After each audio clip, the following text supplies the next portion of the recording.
ಹನುಮ ಧ್ವಜದ ರಾಜಕೀಯಕ್ಕೆ ಅಮಾಯಕರ ನರಳಾಟ. ಒಂದು ರೀತಿಯ ಅಮಾಯಕರು ನರಳಾಡುವಂಥ ಸ್ಥಿತಿ. ಕೆರಗೋಡು ಗ್ರಾಮಕ್ಕೆ ಹೋದಂಥ ಬಿಜೆಪಿ ನಾಯಕರಿಗೆ ಮುಖಂಡರಿಗೆ ತಡೆಯನ್ನು ಒಡ್ಡಿದ್ದಾರೆ ಅಲ್ಲಿನ ಸ್ಥಳೀಯರು. ಹೋರಾಟಕ್ಕೆ ಅಮಾಯಕ ಮಕ್ಕಳು ಧುಮುಕಿದ್ದಾರೆ, ನರಳಾಡ್ತಾ ಇದ್ದಾರೆ. ನಮ್ಮ ಮನೆಗೆ ಯಾವ ಪಕ್ಷದವರು ಬರಬೇಡಿ, ನಮಗೆ ರಾಜಕೀಯ ಬೇಡ, ಗ್ರಾಮಸ್ಥರೇ ಹೇಳಿದ್ದಾರೆ. ಕೇಸು ಹಾಕಿಸಿಕೊಂಡವರ ಮನೆಗೆ ಬಿಜೆಪಿ ನಿಯೋಗ ಭೇಟಿಗೆ ಯತ್ನ ಮಾಡಿತ್ತು. ಬಿಜೆಪಿಯ ಮುಖಂಡ ಅಶೋಕ್ ಜಯರಾಮ್ ತಂಡಕ್ಕೆ ಮುಖಭಂಗವಾಗಿದೆ. ರ್ಯಾಲಿಯಲ್ಲಿ ಫ್ಲೆಕ್ಸ್ ಹರಿದಿದ್ದ ಬಾಲಕನನ್ನು ವಿಚಾರಿಸಿದ್ದ ಪೊಲೀಸರು.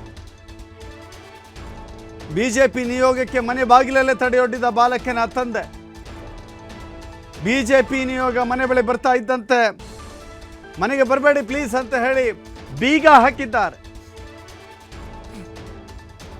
ನಮಗೆ ಪೊಲೀಸರು ಏನೂ ಮಾಡಲಿಲ್ಲ, ನಮ್ಮ ಮನೆಗೆ ಬರಬೇಡಿ, ನಮಗೆ ರಾಜಕೀಯ ಬೇಡ, ಯಾವ ಧ್ವಜವಾದರೂ ಹಾರಾಡಲಿ, ನಮ್ಮ ಮನೆಗೆ ಯಾವ ಪಕ್ಷದ ನಾಯಕರಿಗೂ ನೋ ಎಂಟ್ರಿ. ಬಾಲಕನ ತಂದೆ ಸ್ಪಷ್ಟವಾಗಿ ಹೇಳಿದ್ದಾರೆ. ಈ ವಿಚಾರದಲ್ಲಿ ವಿಚಾರವನ್ನು ರಾಜಕೀಯವಾಗಿ ಅದನ್ನು ಮುಂದುವರಿಸಬೇಕು ಅಂತ ಅಂದುಕೊಂಡಿದ್ದಂಥ ಬಿಜೆಪಿಗೆ ಮುಖಭಂಗ, ಹಿನ್ನಡೆ ಅನುಭವಿಸಿದ್ದಾರೆ.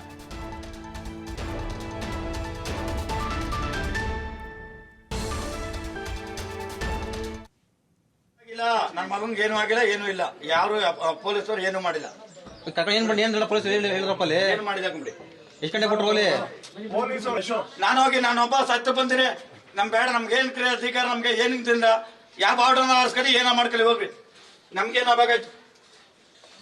ಏನು ಆಗಿಲ್ಲ, ನನ್ನ ಮಗನ್ಗೆ ಏನು ಆಗಿಲ್ಲ, ಏನು ಇಲ್ಲ, ಯಾರು ಪೊಲೀಸರು ಏನು ಮಾಡಿಲ್ಲ. ಏನ್ ಮಾಡಿ ಏನಿಲ್ಲ ಪೊಲೀಸ್ ಹೇಳಿದ್ರಪ್ಪ ಏನು ಮಾಡಿಲ್ಲ ಕಂಬಿಡಿ. ಎಷ್ಟು ಗಂಟೆ ಕೊಟ್ಟರು ಹೋಲಿ? ನಾನೊಬ್ಬ ಸತ್ತು ಬಂದಿನಿ, ನಮ್ ಬೇಡ, ನಮ್ಗೆ ಏನ್ ಕ್ರಿಯೆ ಅಧಿಕಾರ, ನಮ್ಗೆ ಏನಿಂದ ಯಾವ ಆರ್ಡರ್ನ ಆರಿಸ್ಕೊಳ್ಳಿ, ಏನೋ ಮಾಡ್ಕೊಳ್ಳಿ, ಹೋಗ್ರಿ, ನಮ್ಗೇನು ಅಭಾಗಾಯ್ತು. ಏನು ಆಗಿಲ್ಲ, ನನ್ನ ಮಗನ್ಗೆ ಏನು ಆಗಿಲ್ಲ. 3 ದಿವಸದಿಂದ ನಾನು ಕೆರಗೋಡಲ್ಲೇ ಇದ್ದೀನಿ. ಅವತ್ತಿಂದನೂ ಕೂಡ ಮಧ್ಯಾಹ್ನ ಸ್ಟಾರ್ಟ್ ಆದದ್ದು ಸಿಕ್ತವ್ರ ಮೇಲೆಲ್ಲ ಲಾಠಿ ಚಾರ್ಜ್ ಮಾಡಿದ್ರು. ಪ್ರತಿಯೊಬ್ರು ಯಾರ್ಯಾರು ನಿಂತಿರ್ತಾರೆ ದಯಾ ದಾಕ್ಷಿಣ್ಯ ನೋಡದಂತೆ, ಮನುಷ್ಯತ್ವ ಇಲ್ದಂತೆ ವಿಕೃತವಾಗಿ ಮೆರೆದು ಸಿಕ್ತವ್ರ ಮೇಲೆಲ್ಲ ಲಾಠಿ ಚಾರ್ಜ್ ಮಾಡಿದ್ದಾರೆ. ಎಲ್ಲರಿಗೂ ಏಟಾಗಿದೆ. ಅವರೆಲ್ಲರನ್ನೂ ಕೂಡ ಯಾರ್ಯಾರು ಲಾಠಿ ಚಾರ್ಜ್ ಆಗಿತ್ತು ಅವರೆಲ್ಲರನ್ನೂ ಕೂಡ ಇವತ್ತು ಮಾತಾಡ್ಸೋಂಥ ಪ್ರಯತ್ನವನ್ನು ನಾವು ಮಾಡ್ತಾ ಇದ್ದೀವಿ. ಅವ್ರಿಗೆ ಸಾಂತ್ವನ ಹೇಳ್ತಾ ಇದ್ದೀವಿ. ನಾವು ಅವ್ರ ಜೊತೆಲಿ ಇರ್ತೀವಿ. ಯಾವುದೇ ಕಾರಣಕ್ಕೂ ಕೂಡ ನಾವು ಅವ್ರ ಜೊತೆಲಿ ನಿಂತು ಅವ್ರ ಬೆಂಬಲವಾಗಿದ್ದು ಏನು ಈ ಕಾಂಗ್ರೆಸ್ ಸರ್ಕಾರ ಈ ತುಗ್ಲಕ್ ದರ್ಬಾರ್ ಮಾಡ್ತಿದ್ಯೋ ಅದ್ರ ವಿರುದ್ಧ ನಮ್ಮ ಹೋರಾಟ ಮುಂದುವರಿಯುತ್ತೆ.